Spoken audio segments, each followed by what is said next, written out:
calculator নোহোৱাকৈ square root উলিয়াব পাৰি নাই যদি পাৰি তেন্তে এইটো কি হয় ভাবাচোন কি হয় বাৰু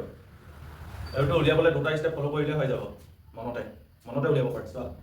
প্ৰথমতে আমি কি কৰো ফাইন্ড দা স্কোৱাৰ ৰুট নিয়াৰ দা নাম্বাৰ হয় নাই মানে এই টি দিছিলো আমি ৰুট 50 আছিল হয় নাই ৰুট 50 ৰ ওচৰৰ দুটা পাৰফেক্ট স্কোৱাৰ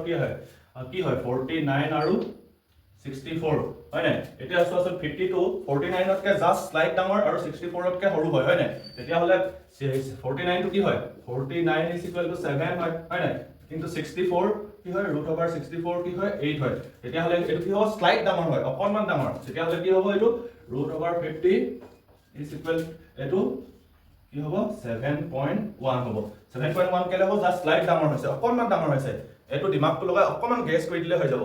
ঠিক আছে এতিয়া চাওচোন √90 কাৰণে √90 ওচৰৰ দুটা পাৰফেক্ট স্কোৱাৰ কি হয় 81 আৰু 100 হয় নাই 81 আৰু 100 হয় ইয়াৰ মাজতে 90 টো আছে এতিয়া 81 টো কি হয়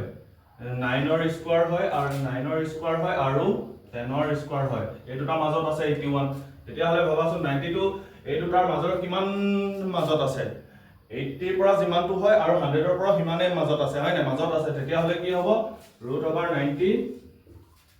9.5 হ'ব ঠিক আছে যদি বুজি পাইছা লাইক কৰা সাবস্ক্ৰাইব কৰিবা ঠিক আছে